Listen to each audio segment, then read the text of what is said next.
മലയാളികൾക്ക് ഏറെ പ്രിയപ്പെട്ട ഗായികയായ അമൃത സുരേഷ് സോഷ്യൽ മീഡിയയിലും തിളങ്ങി നിൽക്കുന്ന താരമാണ്. അടുത്തിടെയായി മുൻ ഭർത്താവുമായുള്ള വിവാദങ്ങളിലൂടെയായിരുന്നു അമൃത അധികവും പ്രത്യക്ഷപ്പെട്ടിരുന്നത്. അമൃതയുമായി ബന്ധപ്പെട്ട വാർത്തകൾ വരുമ്പോൾ അടുത്ത വിവാദമാണോ എന്ന് ചിന്തിക്കുന്ന രീതിയിലേക്ക് കാര്യങ്ങൾ എത്തിയിരുന്നു. എന്നാൽ ഇത്തവണ അമൃത സോഷ്യൽ മീഡിയയിൽ പ്രത്യക്ഷപ്പെട്ടത് തനിക്ക് സംഭവിച്ച ഒരു അബദ്ധത്തെക്കുറിച്ച് പറയാനും അതുമായി ബന്ധപ്പെട്ട ഒരു മുന്നറിയിപ്പ് നൽകാനുമാണ്. വേദികളിൽ സംഗീത വിരുന്നൊരുക്കുന്ന താരം സ്വന്തം യൂട്യൂബ് ചാനലായ അമൃതം ഗമയയിലൂടെ പ്രേക്ഷകർക്ക് മുന്നിലെത്താറുണ്ട്. യൂട്യൂബ് ചാനലിൽ സഹോദരിയും ഗായികയുമായ അഭിരാമി സുരേഷിനൊപ്പം വിശേഷങ്ങൾ പങ്കുവയ്ക്കുന്ന വീഡിയോകൾക്കും ആരാധകർ ഒട്ടേറെയാണ്. ഏതൊരു പ്രശ്നങ്ങളും ബുദ്ധിമുട്ടുകളും വളരെ പോസിറ്റീവായി അവതരിപ്പിക്കുന്ന സഹോദരിമാർക്ക് പലപ്പോഴും കയ്യടിയും കിട്ടാറുണ്ട്. ഇപ്പോഴിതാ തന്റെ പുതിയൊരു അനുഭവം പങ്കുവയ്ക്കുകയാണ് അമൃത സുരേഷ്. പ്രശ്നങ്ങളെ തമാശ രൂപത്തിൽ അവതരിപ്പിക്കാറുള്ള ഇവർ രണ്ടാളും പതിവ് പോലെ രസകരമായ തമാശ രൂപത്തിലാണ് സംസാരിക്കുന്നത്. വളരെ ഗൗരവകരമായ കാര്യമാണ് രണ്ടാളും സംസാരിക്കുന്നത്. വാട്സ്ആപ്പ് വഴി സൈബർ തട്ടിപ്പിന് ഇരയായതിനെ കുറിച്ചാണ് അമൃത പറയുന്നത്. തട്ടിപ്പിലൂടെ 45,000 രൂപ നഷ്ടപ്പെട്ടുവെന്നും അമൃത പറയുന്നു. അമ്മുവിന് പറ്റിയ അബദ്ധം. വാട്സ്ആപ്പ് സ്കാം എന്ന ടൈറ്റിൽ പോസ്റ്റ് ചെയ്ത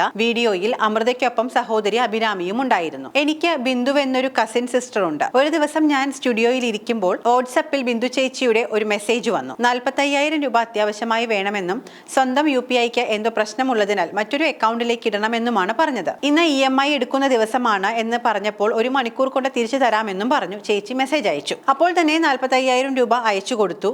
ഒപ്പം സ്റ്റുഡിയോയിൽ നിന്നുള്ള ചിരിച്ചുകൊണ്ടുള്ള ഒരു സെൽഫിയും കൂടി ബോണസായി അയച്ചു കൊടുത്തു. അപ്പോൾ ചേച്ചി താങ്ക് യു എന്ന മെസ്സേജ് അയച്ചു. പിന്നാലെ അടുത്ത മെസ്സേജും വന്നു. ഒരു 30,000 രൂപ കൂടി അയക്കാമോ എന്ന് ചോദിച്ചു. എന്റെ കയ്യിൽ പൈസ ഇല്ലാത്തതുകൊണ്ട് ഞാൻ ചേച്ചിയെ വീഡിയോ കോൾ വിളിച്ചു. അപ്പോൾ ചേച്ചി അത് കട്ട് ചെയ്തു. ഞാൻ നോർമൽ കോളിലേക്ക് ചേച്ചി വീണ്ടും വിളിച്ചു. ഫോൺ എടുത്ത ഉടനെ ചേച്ചി അവിടെ കിടന്ന് ഭയങ്കര കരച്ചില്. അമ്മു എന്റെ വാട്സ്ആപ്പ് ആരോ ഹാക്ക് ചെയ്തു, കുറെ പേർക്ക് ഇങ്ങനെ മെസ്സേജ് അയച്ചു, നീ പൈസയൊന്നും കൊടുക്കല്ലേ എന്ന്. പക്ഷെ അപ്പോഴേക്കും കാര്യങ്ങൾ കൈവിട്ടു പോയിരുന്നു. എന്റെ ഒരു സെൽഫിയും പോയി, അമൃത അല്പം തമാശ രൂപേണ പറഞ്ഞു. തട്ടിപ്പിനിരയായെന്ന് ബോധ്യപ്പെട്ട ഉടൻ തന്നെ പോലീസ് സ്റ്റേഷനിൽ വിവരം അറിയിച്ചു. ഒപ്പം ബിന്ദു ചേച്ചിയുടെ പരിചയത്തിലുള്ള എല്ലാവരോടും ഇക്കാര്യം വിളിച്ചു പറയുകയും ചെയ്തു. ആരും പൈസ അയച്ചു കൊടുക്കരുത് എന്നാവശ്യപ്പെട്ടു. ഓരോ തവണ ഫോൺ ചെയ്യുമ്പോൾ ഉണ്ടാകുന്ന സൈബർ തട്ടിപ്പിനെ കുറിച്ചുള്ള ബോധവൽക്കരണ മുന്നറിയിപ്പ് സന്ദേശത്തെക്കുറിച്ച് പറഞ്ഞാണ് അമൃത തട്ടിപ്പിനെ കുറിച്ച് പറഞ്ഞു തുടങ്ങിയത്. വൃത്തികെട്ട അനൗൺസ്മെന്റ്. ഇതുകാരണം കോൾ കണക്ട് ആകാൻ എത്ര സമയമെടുക്കുന്നു എന്നെല്ലാമാണ് കരുതിയിരുന്നത്. ഇത്ര നാളും ഈ അറിയിപ്പ് ഞാൻ ശ്രദ്ധിച്ചിരുന്നില്ല. എന്നാൽ തട്ടിപ്പിന് ഇരയായ ശേഷം ചെയ്ത കോളിന് മുൻപ് ഇത് കേട്ടപ്പോൾ ഈശ്വര, ഇത് തന്നെയാണല്ലോ പറയുന്നത്, മര്യാദക്ക് ശ്രദ്ധിച്ചാൽ മതിയായിരുന്നു എന്ന് തോന്നിപ്പോയി. അടുത്ത തവണ മുതൽ ഫോൺ വിളിക്കുമ്പോൾ കേൾക്കുന്ന ഈ അനൗൺസ്മെന്റ് ശ്രദ്ധിച്ചു കേൾക്കണം. ഇന്ന് ഞാനാണെങ്കിൽ നാളെ നിങ്ങളാകാൻ സാധ്യതയുണ്ട്, മുന്നറിയിപ്പോടെ അമൃത പറഞ്ഞു. തട്ടിപ്പ് റിപ്പോർട്ട് ചെയ്തതിന് ശേഷമുള്ള നടപടിക്രമങ്ങളെക്കുറിച്ചും അമൃത വീഡിയോയിൽ വിശദീകരിക്കുന്നുണ്ട്. ബിന്ദു ചേച്ചിയുടെ വാട്സ്ആപ്പ് എങ്ങനെയാണ് ഹാക്ക് ചെയ്യപ്പെട്ടത് എന്നും വീഡിയോയിൽ അഭിരാമിയും വിശദമായി പറയുന്നുണ്ട്.